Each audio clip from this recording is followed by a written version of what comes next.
should start exploring for the industry by being here, or what should I do? So my question to you, and you'd mentioned about your visa and all that, right? So everything Yeah, you're talking about has that is also important to take a look into. So let me ask you, what's your goal here? What you want to do? Because you had a question about point number 6 about your parents, right? And that's important too. yeah. So my question to you is, what's your ultimate, what do you want to do as of now, what you're feeling? Because let me tell you one thing, because I get that sense also, and I will at the end I will tell you an example also about that. Is a lot of your questions sometimes comes because you are by your own, Mm-hmm, away from family. mm-hmm, So keeping that in mind, I want you to have very rational thinking. Don't put that into thought. I want to ask you what you would like to do. Emotions are important, but my answer to you question, my answer for you would be based on what you're looking into also, and then I can give you some rational reasoning behind what I'm thinking. So for you, what I want to do, what do you think yourself in next 4 or 5 years, what do you want to do? I thought of initially when I came, I thought of choosing academia as a career. So I thought I will just try to do more and more research, try to write as much as publications, and try to. I mean, I had that drive in my. No, I mean, definitely you have a drive. That's why your CV is good. You I mean, to be persistent for that long, if you don't have a Mhm. drive, you cannot do. Yeah, I mean, if exactly. you add your bachelor's, master's, and PhD, it's almost 10 years, right? So Exactly. you cannot do without a drive. That's not what I'm asking. My question is very, and I want a very clear answer. So I will tell you, if somebody asks me that question, my answer would be, I want to work in US in an industry as a process engineer in this particular company. So why that answer is clear? Because it tells me the location, it tells me what type of company I want to work for, what I'm targeting. Mhm, So I want, mhm, if in your mind I'm looking for that crisp answer, because then I can clarify. Because of course everybody has ambition, right? And so what's a realistic ambition for you, where if tomorrow they offer you a job, you are like, this is what I want to do. mhm. So basically, I right now I feel like kind of feel myself interested being a material scientist, materials engineer to work for an industry, so that I can look into the applied research work which But are where? they using, yeah, Where? In US, Europe, India, in where? US. US. Okay. Yeah. So that's what I'm looking for, right? So Mhm, I will tell you some statistics here, right? So considering the visa situation you have, visa plays number one role. Your CV, what you have done, is secondary. So okay. looking at your visa situation, it may not be let me put it, it will be difficult for you to get a job in an industry.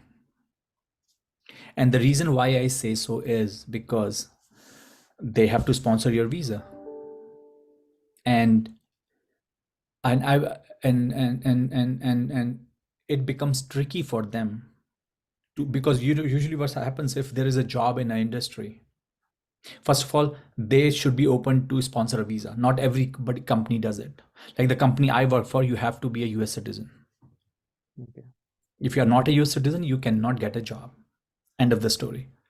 Mhm, So first of all, you have to find a company. Let's say there is a job position in Apple, and they are looking for a materials characterization person, and you said, this is the job I want, right? mhm, The time frame that they, and they sponsor H1, so no problem, right? And best company, you love to work, and all, everything is fine. But just to let you know that they not going to wait for 6 months. They're not going to take a pain for you to, who has a J1 visa, and then go through that process and say, okay, we're going to hire you. And I have spoken to a lot of students who are in that situation, especially postdocs. The only thing I have seen them doing is going from one postdoc to another. And I personally don't recommend that unless and until it's a no-brainer. Mhm. It's something like where you are, it's a huge upgrade. So for example, let's say tomorrow you get an postdoc offer at MIT. For me, that will be an upgrade. If hard to resist, I will go, because otherwise I have there is no second best option. You understand my point? Understood. So Yeah. for you to say that I want to work for an industry would be a tough cookie. So I don't know anybody who has done that. Okay. Okay. Let's say I know one person, and I probably will send you his link. He has done his PhD from IIT Roorkee, and he's a Okay. postdoc here at Case Western, and he got a job offer at an industry. Okay. And he reached out to me just like you reached out, and he had another postdoc offer from NIST. And his area of expertise is very unique. Like, he works in making fire safety regulations, which is like I have not heard of anybody doing it. Okay. He he Yeah, it's he quite make new. these he they do these things. So my point here is so what I'm saying is he got a job in industry, and he was asking me what happened. So and I was asking, so what industry is saying when they will hire you and all that, and he had Jamin, Mhm. same thing. So I said the same thing to him. It's like, you were able to get it, but have you had a discussion with them that you need to process, they need to process their H1, and what will they take? Will they wait for another 7 months? I don't know how much time that take, because it's a cumbersome process, right? And Yeah. my suspicion to him was it's not going to happen. I don't think it happened. So he took another job, which was another postdoc at NIST. You understand? So this is the only person I knew, and I have spoken to a lot of people like that. One of the reason why the people who get their PhD, like I did my PhD here, and we were able to move on, is because we had an OPT. OPT gives you a 3 year no visa issue. So industry Mhm. has no problem. So let's say, for example, usually what happens in the industry, there is a project, there is a requirement, they want to hire you right away, or maybe in a 1 year Mhm. or two. The other way to do is through internship, which we hire a lot of US citizens through internship. We groom them for a 1 year, 2 year, 3 year, and we give them an offer, right? Mhm. So most of the time, that's how the hiring happens at the introductory level, right? Mhm. So considering all this, my advice to you would be is make a realistic plan. Having said that, I'm not at all saying don't apply. Magic can happen. There are Mhm. outliers, Mhm. but for you to have a faith that something, a miracle can happen, for me it will be a miracle, but considering Mhm. considering everything, the chances would be very less. The only thing that I have seen, and I know few people, and these are very few people too, who have done their postdocs. And when I was doing my postdoc, I had some of friends who came from India, just like you. We were Mhm. doing postdoc together. They went back. Mhm. They went back, joined some IITs, or there was a guy who did his actually joined GE in India. Mhm. And these guys are from ISCs or some IITs, Bombay or something like that. The only few people I know who were able to mm, I would say crack that ceiling and were able to find a job in academics. That's the only way you can do it. That's much easier. Mhm. Getting a job in an academics in US would you will I would say the number of people I know are much higher as compared to finding a job in industry. That's what I'm trying to tell you. So based on that, you can make a assumption. But I know quite a lot of people who have done their PhDs from India, did their Mhm. postdoc, and went back. and became professor or whatever they are doing. Mhm. And I will tell you later then one of the example, you probably know that person. So again, having said that, these are a lot of people that I know, and as I said, the reasoning could be anything. It could be personal, it could be like I have a spouse that has a job there, and all those other things, parents and all. But my feeling is the number one reason was they were not able to break here.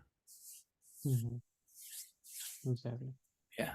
So So that's based on that, as I said, I'm not saying don't apply, but I will tell you where the problem will come. Let's say you are able to crack the interview, they want to hire you, they give you offer letter, Mhm. you will not be able to join because here is the thing. Because HR people are the worst people in the world. They don't want that. Even the manager is going to like you, HR is going to create nonsense. And it has happened to me Oh. when I was doing my postdoc, and I got a job in Seagate. They gave me an offer letter. They gave me a joining bonus, $10,000. It was in my bank. I went Mhm. to Minnesota and Mhm. I booked an apartment, everything. A week before, Mhm. the HR told me because your visa is not transferable. It was H1 visa, but not the industry H1 visa because I was a postdoc. We cannot Mhm. hire you. So Uh, HR don't believe in them at all. The more clarity it will be better. Another example I will tell you. There was a guy who graduated from US, PhD guy. He got a job in mhm. industry and had a postdoc offer at INL. Same thing. And he said, I have a OPT and the company want me to join and want to travel to Japan for some work. It Mhm. was written in this contract. I said, Mhm. but you cannot do. What are you going to do? He said, is it a way possible? I said, make it clear as soon as possible because then you can make a decision. I said, Mhm. send them an email saying that you have an OPT, you cannot do that. Hour after he got a reply that his job offer was rescinded. That's how they work. So these are some real examples, and this is what I've seen happening. So having a, I would say, it's not unrealistic but very difficult based on this situation, because what happens is in US, if a company hires you, first of all you have a J1. I don't know what are the issues with that, how to take care Mhm. of that. But even if they hire you, they have to file your H1 in October. It's a lottery system, and in April the result comes and you join. So if you miss that cycle, and if there is let's say there is a offer in August, let's say there's a company Mhm. that want to hire in August, there's no way they can hire you. There is no way it's possible at all. Even if you have even if you are eligible to apply for H1B visa, and for Mhm. that reason the mathematics doesn't work, and it's gets screwed up. Yeah. Yeah. So that's why I've seen a lot of postdocs who wants to get into an industry. So they will, what they will do is like they will get promotion as a senior postdoc, then they will go for research scientist. Then the college is going to provide them H1B visas. Then they try to look and explore the industry so as well. so industry university H1B visa is different than industry H1B visa. It's non-transferable. As I just told you my situation, you Mm-hmm. cannot Mm-hmm. transfer it. Same problem. The only thing you can wish for is, so the reason I was able to get a job in industry because I got my green card. It's not because I first of all, there are very few company who do H1, and a lot of my friends are Mm-hmm. like that. We graduated. Some were able to get a job. I was thinking at the time I might go to an academics. That was my Mm-hmm. plan. So I went to do a postdoc, but it didn't work out. And then I applied for my green card, got it, and got a job at Rolls Royce. That's how it worked. And a lot of my friends were like that. A lot of them. Being in US, it was a little bit easier for us to probably get an green card. And all these students I'm friends I'm talking about are very good students, has 300 400 citations, really did a good work in their area. But that's how it was. Yeah, people, I have seen some of the senior postdocs here, they are into research scientist positions and they have also applied for the green card. I guess Yeah, That's but it's a long way, man. long way. Put another 10 years. Are you kidding me? I mean, as I said, it's up to you. But if you ask me personally, in terms of how much money they make, the amount of frustration, I personally think it's not advisable. You need to get into work right away. Okay. It's always good to see postdoc and this research scientist and all. These are all temporary jobs. They don't Mm-hmm. even give you any 401k or provident fund, what we call in India. So what's the point? I mean, it's like it's a temporary job. The only thing that you can get is in your green card. But what happens is, let's say, even if you get your green card by then, you become so old and rusted, nobody's going to hire Mm-hmm. you in industry. Exactly. It gets late. No, I mean, industry is very different. You, Mm-hmm. I may not know anything about scan electron microscope, or I don't know anything about material characterization, but just because Mm-hmm. I worked in industry for 10 years, it's easy for me to get a job. That industrial experience, whatever it is, gives you the qualification for you to being eligible for all these positions. So that's a dangerous territory to go to, in my opinion. Yeah, it's gonna take a long time. No, I mean, it's not that easy, and especially, I mean, if you have that mindset that you want to go back, Mm-hmm. do a postdoc in a better way, publish some good papers so that you can go back and get a job in academics or industry, or for that matter, keep applying. Mm-hmm. I mean, you are still. I mean, in India also, right? If you want to get a job in IITs or anywhere, you get they. I guess the minimum requirement, unofficial requirement, is 3 years of postdoc, Mm-hmm. 2 to 3 years. and then also it's not guaranteed, right? So that's what I'm trying to tell you is like weigh your situation, get in touch with, make sure you are in touch with your peers in India, Mm-hmm. that they can advise you or they can direct you and things like that. And so, as I said, but uh, for sure, I can tell you is like if you want to get a job in India, in some IITs, and probably your peers can, your advisor can direct you better. Is even breaking that barrier in India and getting a job in IITs is unless until you are really good, it's difficult, Mm-hmm. right? So, but I would say that the other part of your thought process where you are feeling a little bit demotivated and all that, you have to push yourself. Because a lot of time the sadness comes from, especially if you are coming from India and having spent a lot of your professional and career and academics in India, Mm-hmm. uh, and come here is not easy. We, I mean, I came here as a 20-year-old. Still it's difficult. So for you Mm-hmm. guys, I can imagine it's not easy. It's a very Mm-hmm. different work culture. You probably don't know what people are saying. They, Mm-hmm. because as I said, it's a different world, right? You, Mm-hmm. so, and the people who have done their PhD here or masters here and things like that, eh,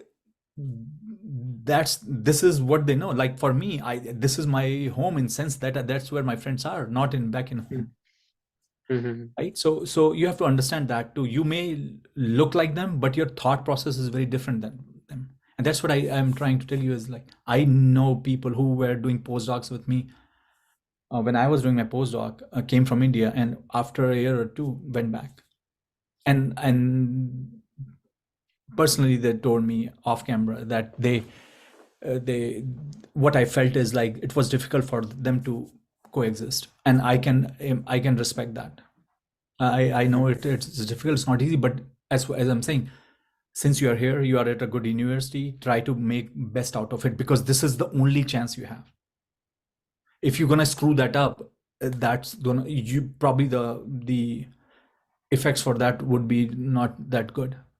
Mm-hmm. Imagining you have spent 10 years now, you don't want to cave at the end, Mm-hmm.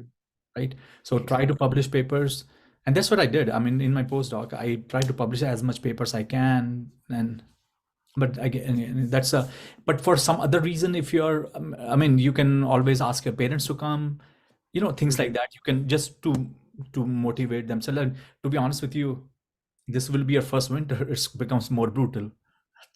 So prepare for that. Okay.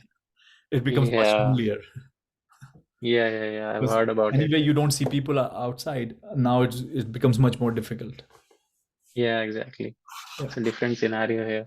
We Yep. are Yep. being more social in India, and it's the No, no, other way yeah, yeah, around. that's what I'm saying is like the social part of it. And let's say a lot of postdocs come because they come with their spouse and all. Maybe it's easy because you have at least someone to talk, but they have their own challenges. That's a separate story. But you being single, just enjoy America. I mean, work, Exactly. but at the same time, enjoy too. You have to be social. Try to socialize.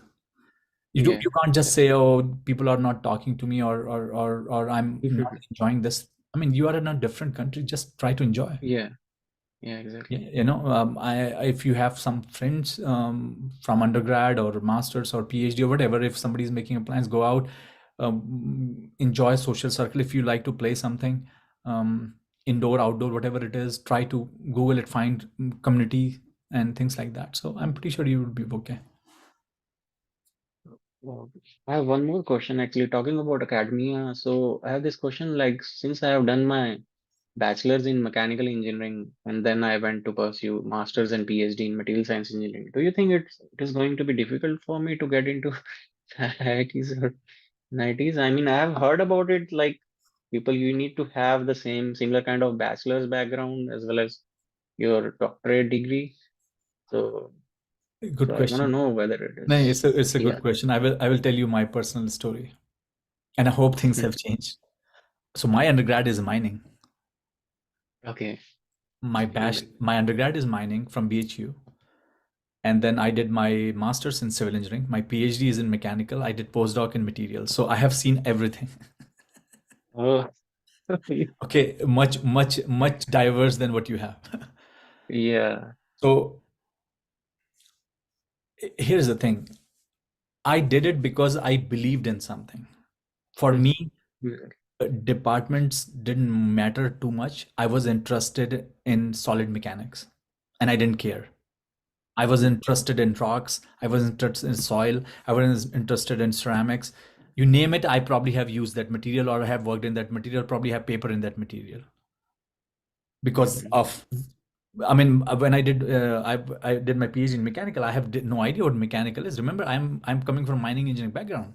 I had no idea. Mhm. So I had to study mechanical from undergrad. Mhm. I had none, zero idea. So my point here is, so here's the thing. So what happened is, and this is 2010, I graduated my Mhm. PhD. So I want to, I just like you, I was applying everywhere. I applied at, so I got, I think I was just finishing up my PhD. I got interview at IIC Bangalore, IIT Bombay, and IIT, but I want to do go at IIT Delhi because my home is in Uttaranchal. That's where I'm Okay. from. Okay. And my sister and his husband both are professors in JNU. So I want to be close to them. I said probably that would be a better place for me. Option. But anyway, the IC Bangalore and the IIT Bombay guys, they were like all good, but still you have not even graduated. Mhm. I was about to finish my first draft Yeah, of exactly. we I probably felt more immature. They were looking for someone who has 3 4 years of postdoc At that experience. time. Yeah. I mean, it's always the same, right? Or Yeah. if not 3 year, at least 2 year. I mean, not at least someone who has not even wrote his first draft. I had a lot of papers, Mhm. I had a lot of citations and all that, and my advisor was supposed to be one of the famous guys. So anyway, but IIT Delhi I wanted. So when I went to IIT Delhi personally for a visit to India, I went there and I went to applied mechanics department, and one of the professor and they want to hire me. They said we really like you and all that. Some of the professors, one of the guy was not, I didn't like him, and he probably didn't have a very good opinion about me. But anyway, the feedback that I got when I came back was your bachelor's is in mining. That is the problem. Okay. So, but again, this is 2010, Mhm, right? And I hope things have changed now. The mentality have changed now, and I'm pretty sure that, as I said, nobody said anything at ISC Bangalore and IIT Bombay. Both were in mechanical engineering department. It mhm, was just in IIT Delhi because I knew this guy probably want to stop my application and put that thing, and he was a full professor there. So anyway, but the other guy that the other guy that want to hire me, he later became HOD also after later on, but he was very not very happy that that because I had my experience, the enormous experience I was bringing in, right? mhm, So this is my story, and you can make your own decision, but I will tell you one thing is, now because I work for a space company, a lot of time what happens, so we are talking about mining moon now. So a space company doesn't hire a mining engineer. Here I am with that mhm, aspect of knowledge. My point here is world is the you will find one thing is now in the world, if you look at all the most challenging problems, okay, you will find that the most challenging problems are where you require people who have multidisciplinary background, mhm, especially the one who is a leader. You don't need someone, and you don't find challenges there. If you look at the amalgamation of biology and computers, mhm, right? It's huge right now in mhm, the medical mhm, field. Like, I mean, this is the one thing. Look at the application of AI in every field. You need the knowledge of material science, but at the same time, you need someone who knows statistics, who can mine this mhm. data, right?